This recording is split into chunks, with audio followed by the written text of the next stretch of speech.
Hi there. Hi. This is a shorter version of the review that I did.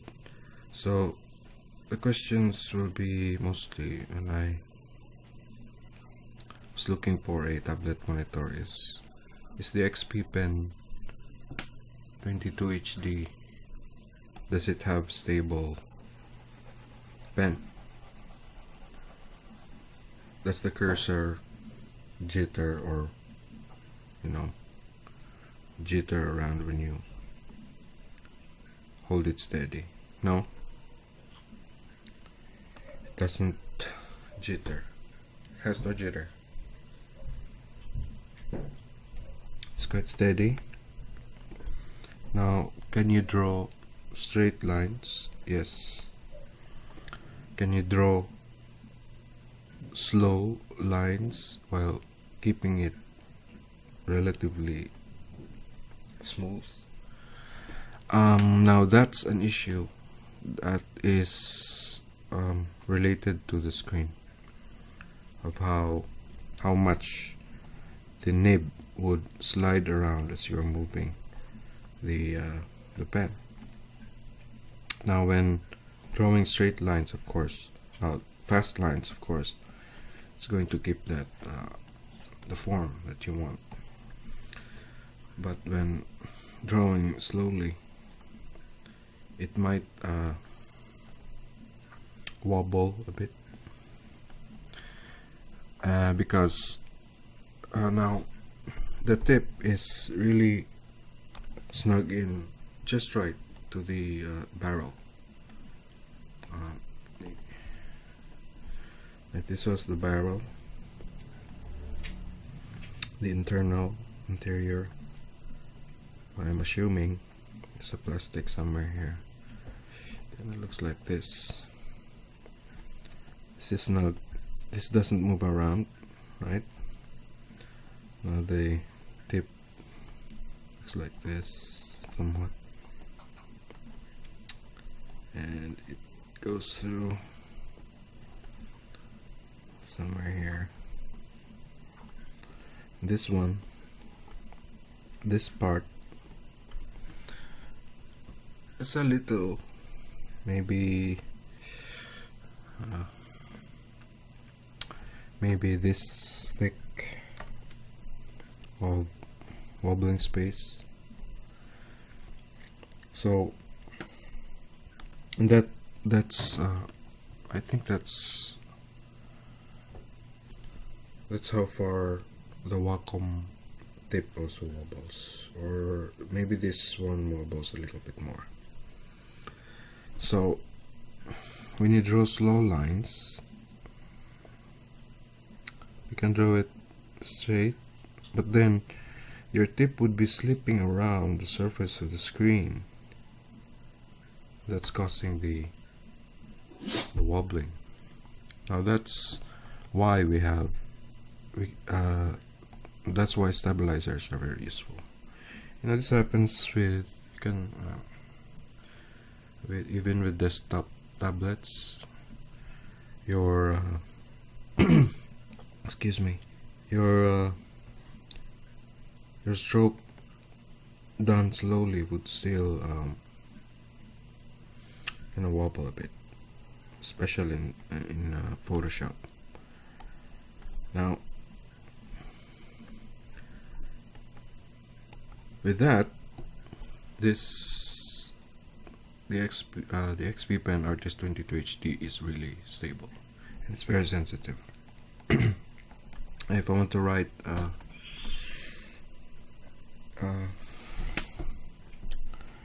some words, okay, you can see that it's really convenient. You can't write comfortably when using the desktop tablet, right? And this one I can, and the cursor is following where the pen is moving. Sensitivity is good. Now the pressure is good. It's just the size here. It's actually comparable or the same with the Wacom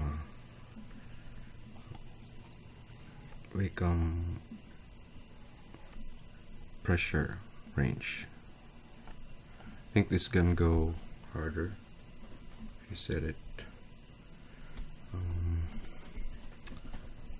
it higher. It can be harder maybe. I've not tried it really. No, it's the same. Oh, I think that's better. I think I like that. Let's go back to the default. I like the default. Now driver installation is very easy because what I did was uninstall all Wacom, then went to the Windows directory and just deleted all the Wacom drivers, and then went into my computer, my control panel, administrative tools, and then services, I think services, yeah.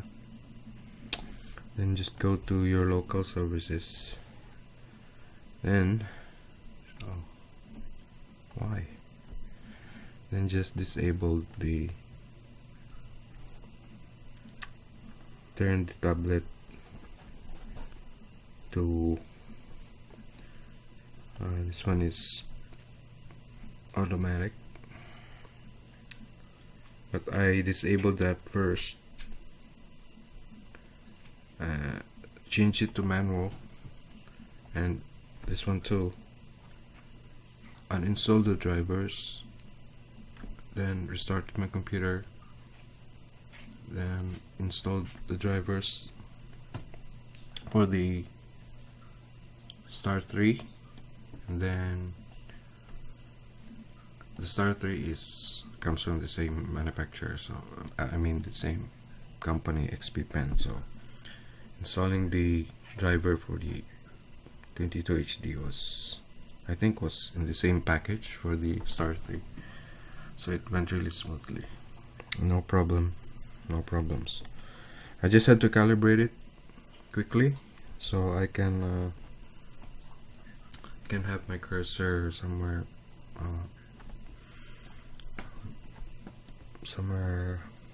a bit off from the center, because I want to see my cursor when I'm drawing.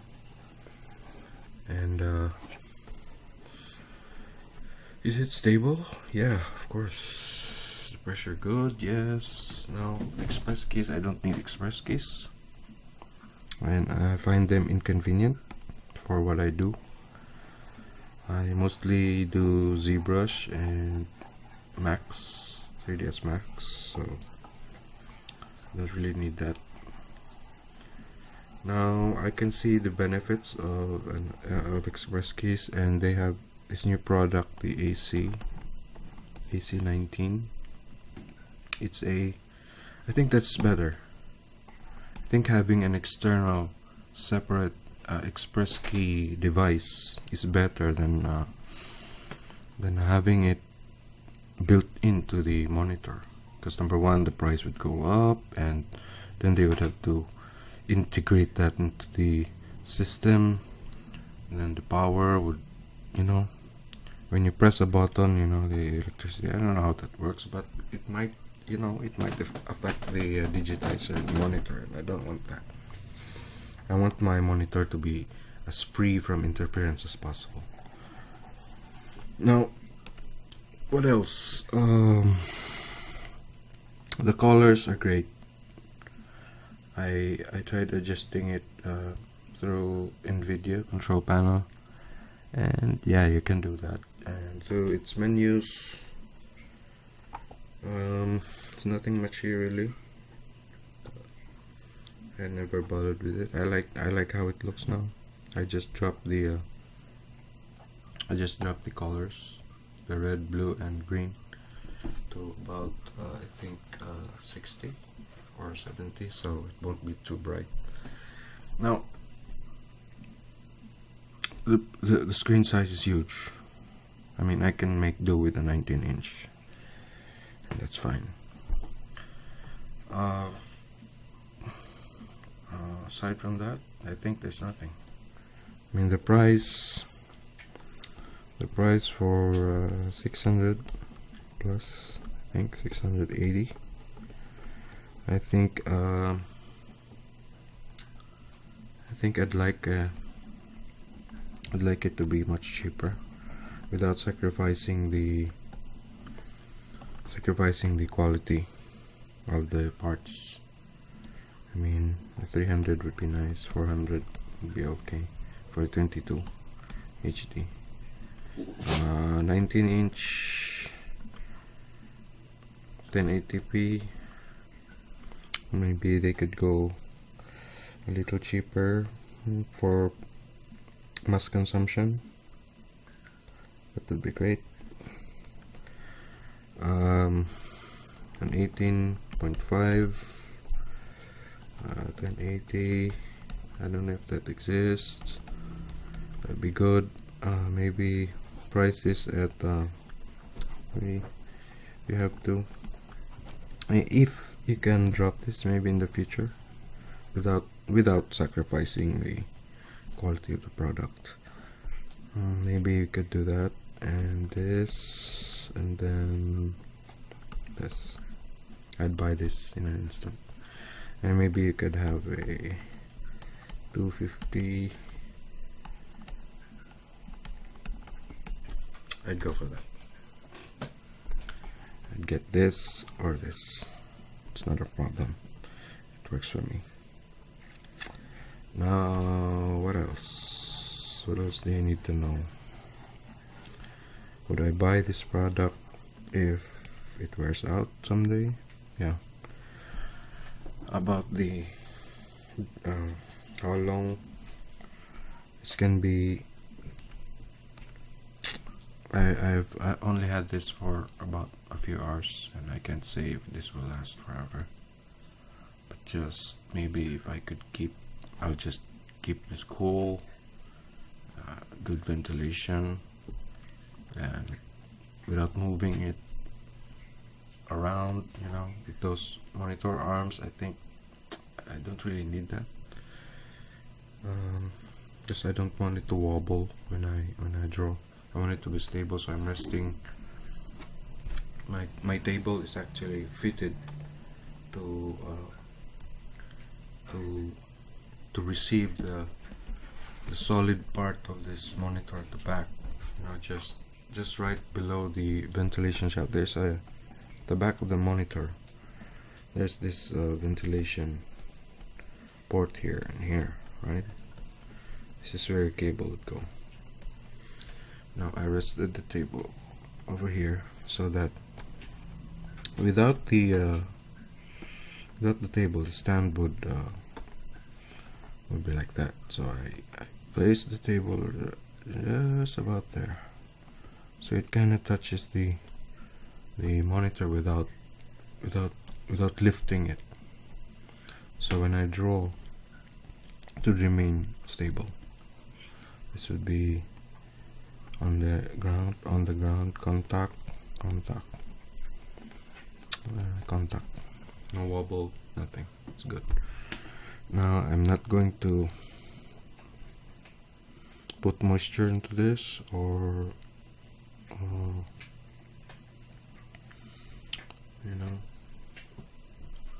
subject it to operating it under high temperatures.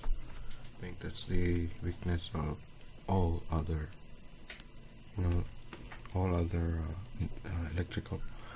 electronics. So I think that's it. And would I recommend this product? Yeah. I mean, go. I mean, it's good. It works exactly like a Cintiq. The stability of the pen, pressure, the buttons are limited, of course, you know that, but you really need that. I mean, a right click and the double click is good. I mean, right click for ZBrush navigation is very important for me. Double click now, not so much. And I use the keyboard, so express keys, I'm fine with that. So I hope that helps, and sorry for the previous video, it's very long and very I talk a lot. So thank you, and oh yeah, their service is really fast, and their technical support is really good. And I apologize for the noise, my dog is here and he's cleaning himself, I think. That's it. God bless, and take care.